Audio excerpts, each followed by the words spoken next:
No plano espiritual, demônios são entidades capazes de assumir o controle de um corpo físico, utilizando-o para promover seus próprios propósitos. A condição extrema desse domínio é conhecida como possessão demoníaca. Durante sua passagem pela Terra, Jesus enfrentou diversos desses seres espirituais, revelando com poder inigualável sua autoridade como Messias. Em uma notável ocasião, ao cair da noite, muitos aflitos pelos demônios foram trazidos a Jesus. Com uma simples palavra, ele expulsou os espíritos malignos e curou todos os enfermos, consolidando assim sua divina autoridade. E chegada a tarde trouxeram-lhe muitos endemoninhados, e ele, com a sua palavra, expulsou deles os espíritos e curou todos os que estavam enfermos. Mateus capítulo 8, versículo 16. Em uma narrativa marcante, a cidade de Gadara tornou-se palco de um encontro entre Jesus e um homem possuído por demônios.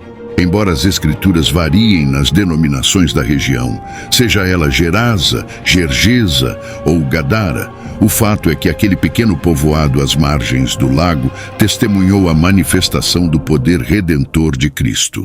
Gadara, uma das proeminentes cidades da Decápolis, erguia-se a 6 milhas a sudeste do extremo sul do lago e foi palco de um evento notável. Parece que este incidente ocorreu nas proximidades de ambas as cidades, testemunhando um encontro transcendental. Conforme relato de Lucas sobre os eventos, o homem endemoninhado saiu ao encontro de Jesus e seus discípulos quando eles chegaram à costa. Embora Lucas e Marcos mencionem apenas uma das duas pessoas possuídas por demônios, esse homem singular, descrito em Lucas capítulo 8, versículos 27 e 28, havia sido atormentado pelos espíritos malignos por um longo período. E quando desceu para a terra, saiu-lhe ao encontro, vindo da cidade, um homem que desde muito tempo estava possesso de demônios e não andava vestido nem habitava em qualquer casa, mas nos sepulcros. E quando viu a Jesus, prostrou-se diante dele, exclamando e dizendo com alta voz: "Que tenho eu contigo, Jesus, Filho do Deus Altíssimo?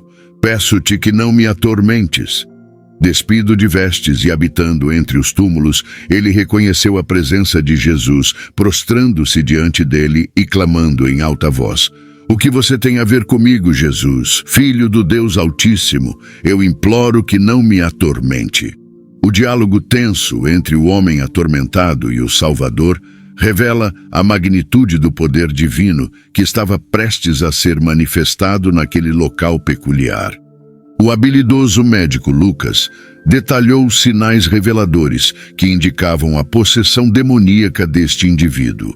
Estes sinais incluíam a falta de respeito pela própria dignidade, evidenciada pela ausência de vestes, o isolamento social ao buscar refúgio em lugares impuros, o reconhecimento de Jesus como o Messias, o domínio sobre sua língua, manifestações vocais intensas e uma força extraordinária. Este homem estava claramente subjugado por forças espirituais que se opunham diretamente à vontade de Jesus e de Deus.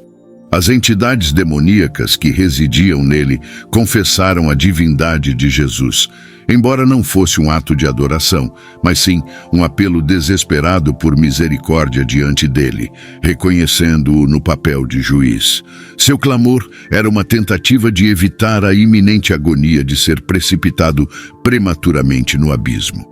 Nesse cenário tenso, a batalha espiritual entre o sagrado e o profano se desdobrava, preparando o terreno para a intervenção divina.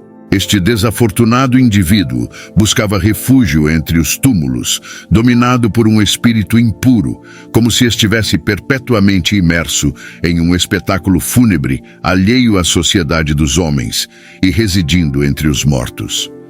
Este não foi o primeiro encontro de Jesus com demônios, como evidenciado anteriormente com o caso de Maria, também conhecida como Madalena, e também algumas mulheres que haviam sido curadas de espíritos malignos e de enfermidades. Maria, chamada Madalena, da qual saíram 7 demônios. Lucas, capítulo 8, versículo 2. Maria, um exemplo marcante, estava possuída por um demônio até que Jesus a libertou. Apesar da especulação sobre sua vida anterior, a Bíblia não confirma explicitamente suas alegadas práticas imorais. No episódio, Jesus ordenou ao espírito imundo que deixasse o homem possuído, cujo poder era tão avassalador que o havia levado a quebrar correntes e vagar pelos desertos. A resposta do espírito, identificando-se como legião, indicava a presença de muitos demônios. Implorando para não serem enviados ao abismo, foram autorizados a entrar em uma manada de porcos nas proximidades, evidenciando a complexidade do conflito espiritual. Este evento, assim como o encontro em Gadara, ressalta o domínio inabalável de Jesus sobre as forças das trevas. Nas Escrituras, 4 lugares são descritos como morada de pessoas más após a morte, juntamente com anjos e espíritos desobedientes, caracterizados como locais de tormento. Um desses lugares é conhecido como Tártaro, onde correntes mantêm certos anjos em espera para o dia do julgamento. Apesar de sua ocorrência ser rara no Novo Testamento, a palavra Tártaro é mencionada uma única vez em sua forma grega, conforme registrado em 2 Pedro, capítulo 2, versículo 4, onde se afirma que Deus não perdoou os anjos quando pecaram, lançando-os no Tártaro e reservando-os em prisões de trevas para o julgamento. Porque se Deus não perdoou aos anjos que pecaram, mas havendo-os lançado no inferno, os entregou às cadeias da escuridão, ficando reservados para o juízo. Na maioria das traduções para o português, a palavra Tártaro é interpretada como inferno ou abismo mais profundo, enfatizando o caráter sombrio e o destino reservado para aqueles que desafiaram a ordem divina. Essas referências fornecem uma visão intrigante dos planos espirituais e do julgamento que aguarda aqueles que se desviam do caminho da retidão. Outro relato na Bíblia que aborda a queda de anjos é encontrado em Gênesis 6, versículos de 1 a 4. Conforme mencionado por Judas, capítulo 1, versículo 6, alguns anjos abandonaram sua morada celestial, sendo castigados por Deus, que os lançou no Tártaro, onde permanecem envolvidos em poços de escuridão até o momento do julgamento. Lucas 8, versículo 31, ressalta a grande apreensão do diabo quanto a ser precipitado no Tártaro. E rogavam-lhe que os não mandasse para o abismo. Pedro, ao mencionar o Tártaro, o faz no contexto da condenação dos falsos mestres. Aqueles que deliberadamente disseminam heresias dentro da igreja enfrentarão um dia o destino do Tártaro, paralelo aos anjos caídos, responsáveis pela propagação do pecado. Enquanto aguardam o dia do julgamento, esses indivíduos permanecem cativos, aprisionados pelas correntes do Tártaro, um lembrete solene do destino que aguarda os transgressores, que desafiam os desígnios divinos. Nos textos sagrados, um lugar conhecido como Hades é mencionado, sendo chamado Sheol em hebraico, frequentemente traduzido como inferno ou sepulcro. Após a morte de Jesus, ele desceu ao Hades, como registrado nos registros sagrados. Pedro afirma que, enquanto estava lá, ele pregou às almas retidas. A carta de Paulo aos Efésios relata que, ao ascender ao céu, Cristo libertou esses cativos, cumprindo assim a profecia do capítulo 61 de Isaías, que prometia a libertação dos presos e a abertura das portas da prisão aos cativos. A palavra traduzida como profundo é o termo grego abismo, que em outras partes do Novo Testamento é frequentemente traduzida como abismo sem fundo. Este episódio revela a compaixão redentora de Cristo, que não apenas desceu ao Hades para pregar, mas também libertou aqueles que estavam cativos, inaugurando um novo caminho de esperança e liberdade espiritual para aqueles que o seguem. É crucial notar que esses seres espirituais suplicam a Jesus, solicitando que não sejam enviados para o abismo no momento presente. Conscientes de que o inevitável momento de serem lançados no abismo se aproxima, eles buscam, surpreendentemente, concessões ainda maiores, uma dinâmica intrigante, especialmente considerando que Jesus as concede. Na época do encontro em Gadara, ele não lhes ordenou: não nos atormentes, não nos mande para o abismo. Nesse momento específico, Jesus optou por não enviá-los ao abismo. Entretanto, o tempo deles chegará, especialmente quando Satanás for preso. Nesse futuro desdobramento, esses espíritos malignos serão liberados, instigando uma rebelião contra Deus e o reinado de Jesus Cristo nos corações dos homens ímpios. Posteriormente, enfrentarão seu destino final ao serem lançados no lugar que abriga a besta e o falso profeta. Este desfecho revela a soberania de Jesus sobre as forças das trevas e a justiça que aguarda aqueles que se opõem ao seu senhorio. Em Gadara, a maioria dos habitantes era composta por não-judeus. Ao confrontar os demônios que atormentavam o homem, Jesus deu instruções para que deixassem o corpo, concedendo alívio à vítima de sua angústia. Determinado a revelar a extensão do poder maligno que possuía o homem, Jesus pediu-lhe que revelasse seu nome. Os demônios, relutantemente, expressaram sua preferência por habitar em corpos de seres vivos, pois sabiam que seriam julgados e punidos. Diante da iminente expulsão do corpo humano, eles solicitaram ser autorizados a entrar em animais, incluindo os porcos.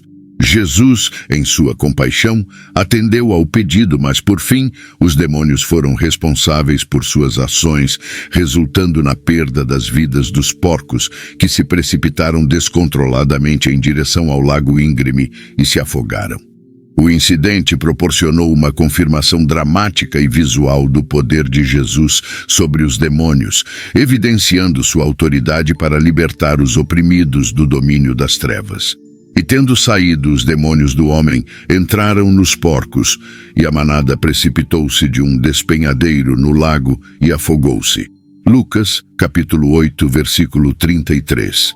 Este evento marcante demonstrou não apenas a intervenção divina, mas também a responsabilidade espiritual que recai sobre aqueles que escolhem seguir caminhos contrários à vontade de Deus. Jesus atribuía um valor incomparavelmente maior à vida de um único ser humano do que à vida de 2.000 porcos. A população local, no entanto, estava mais preocupada com seus campos e, temerosa do que poderia acontecer, instou Jesus a deixar a área imediatamente. E saíram a ver o que tinha acontecido e vieram ter com Jesus. Acharam então o homem de quem haviam saído os demônios, vestido e em seu juízo, assentado aos pés de Jesus, e temeram. E os que tinham visto contaram-lhes também como fora salvo aquele endemoninhado. E toda a multidão da terra dos gadarenos ao redor lhe rogou que se retirasse deles, porque estavam possuídos de grande temor. E entrando ele no barco voltou. Lucas capítulo 8, versículos de 35 a 37. Ao testemunhar a transformação do homem previamente possuído, que agora estava sentado aos pés de Jesus, vestido e em perfeito juízo, as pessoas ficaram temerosas. No entanto, em vez de celebrar a libertação do homem, a multidão da região de Gadara e seus arredores implorou para que Jesus partisse, dominada pelo grande medo. Este episódio revela uma triste realidade, onde as pessoas demonstravam mais preocupação pelo bem-estar dos porcos do que pela libertação e saúde do homem anteriormente possuído. A preferência pela posse material sobre o valor da vida humana ressalta a necessidade de uma perspectiva mais compassiva e centrada nas prioridades espirituais. Embora tenham implorado a Jesus para que os deixasse em paz, o homem que anteriormente estava possuído por demônios e agora estava liberto, teve um pedido diferente. Ele implorou a Jesus que lhe permitisse ficar com ele. No entanto, Jesus o orientou a retornar à sua própria casa, destacando assim o bem transformador que Deus tinha realizado em sua vida. Enquanto ele atendia aos seus afazeres, espalhava a notícia por toda a cidade sobre as maravilhas que Jesus tinha feito por ele. Quando Jesus retornou do outro lado do lago, em Cafarnaum, foi recebido com grande alegria pelo povo que o aguardava ansiosamente.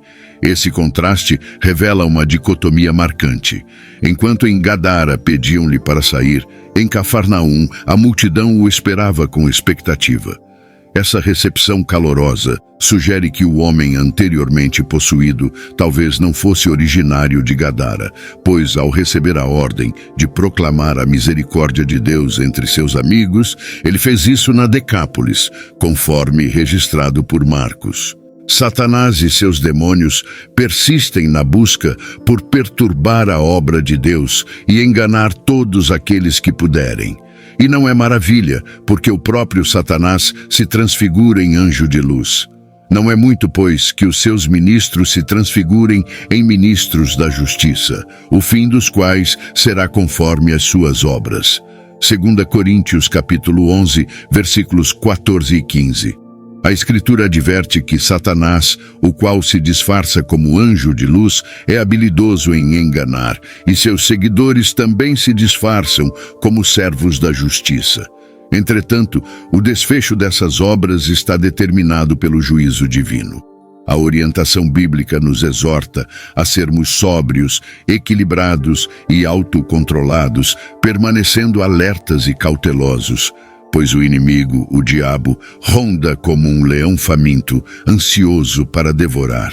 Sede sóbrios, vigiai, porque o diabo, vosso adversário, anda em derredor, bramando como leão, buscando a quem possa tragar.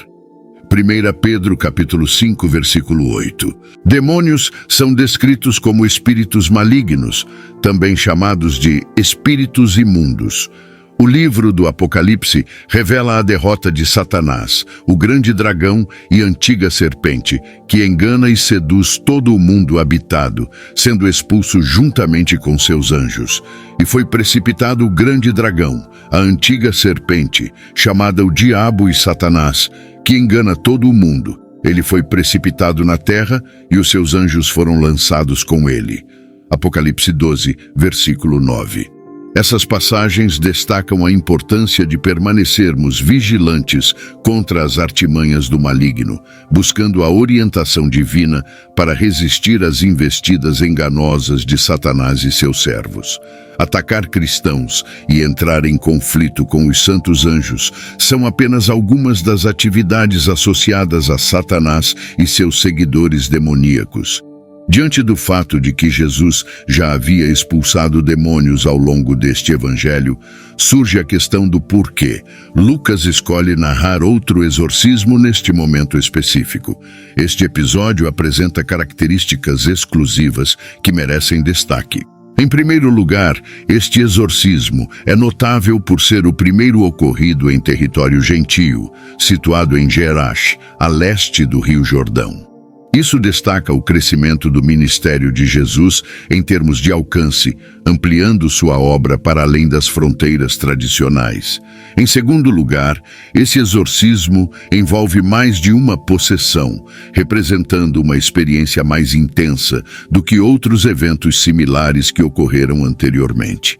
Terceiro, este relato abrange de maneira mais completa uma série de respostas aos milagres de Jesus, desde o pedido dos moradores locais para que ele fosse embora até a transformação do endemoninhado em testemunha do Senhor.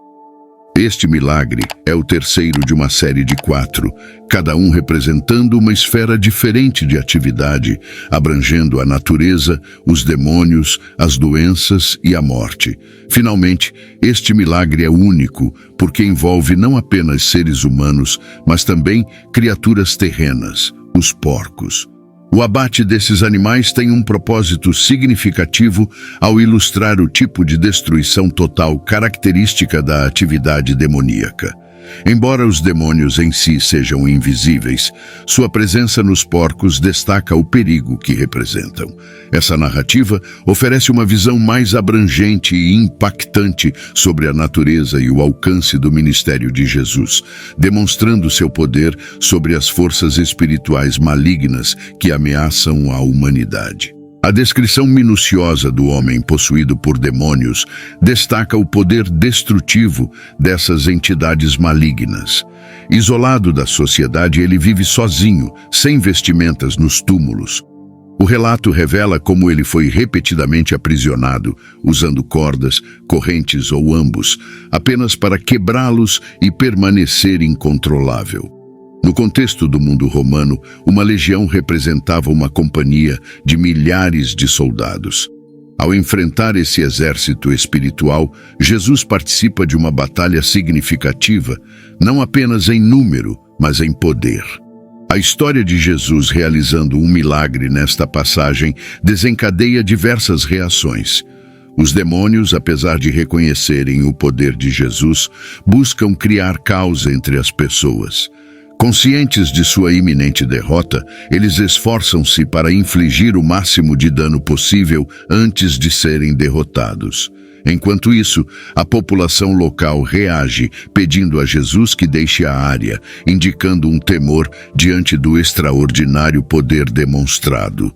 Por fim, o homem curado torna-se testemunha do poder transformador de Jesus. Embora os demônios tentem semear a destruição, a vitória de Jesus é evidente na restauração daquele que estava perdido.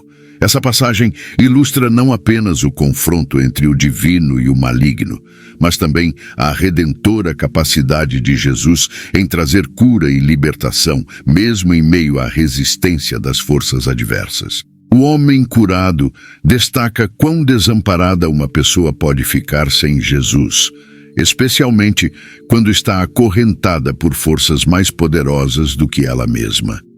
Sua transformação ilustra de maneira impactante o contraste que surge na vida de alguém após ser libertado de tal submissão. Este milagre não se limita apenas a expulsar demônios. É ainda mais significativo, pois trata da libertação de uma alma do cativeiro. É crucial reconhecer a presença do mal e do demoníaco com extrema seriedade. Parece que Jesus escolheu realizar este evento para ilustrar de maneira tanto aterradora quanto gráfica como a existência do mal resulta em última análise na morte. Esse episódio serve como um lembrete contundente de que a presença do pecado na raça humana exigia o sacrifício da própria vida de Jesus como pagamento. A libertação do homem possuído não é apenas um ato de poder sobre as forças malignas, mas uma demonstração vívida do amor redentor de Jesus, que vence as correntes do pecado e da morte para oferecer vida abundante e eterna. O nosso mundo muitas vezes lida superficialmente com forças espirituais, em vez de levá-las a sério. Muitas pessoas que vivem na era moderna encaram com desafio textos que abordam o tema dos demônios, pois esses escritos nos instigam a lidar com conceitos que não se limitam ao tangível, algo que não podemos ver ou ouvir. No entanto, torna-se difícil negar a existência de uma força malévola em nossa sociedade quando confrontamos a natureza aterrorizante e destrutiva que permeia nossa cultura, bem como as terríveis formas pelas quais podemos nos tratar uns aos outros. Nossos esforços para conter o mal muitas vezes se assemelham às tentativas dos habitantes locais de acorrentar o demônio, mostrando a necessidade do poder de Jesus. O homem libertado fornece um ponto final e um chamado à reflexão. Nem todos são chamados para servir em ministérios que exigem viagens para espalhar o Evangelho de Jesus. Ou seja, nem todos são chamados para um campo missionário distante de casa. Às vezes, Jesus deseja que aqueles que experimentaram sua bondade compartilhem sobre ele com as pessoas de sua própria cidade. O homem curado e transformado não precisou arrecadar fundos para encontrar seu campo missionário. Tudo o que ele precisava fazer era começar a compartilhar sua história, o que ele fez de maneira notável. Quando ele falou sobre a obra de Deus em sua vida, seu testemunho não conseguia deixar de mencionar Jesus, destacando assim a eficácia e o poder transformador do Evangelho. Obrigado por assistir até aqui. Se esse vídeo te abençoou de alguma forma, envie ele para um amigo. Que Deus te abençoe e até a próxima.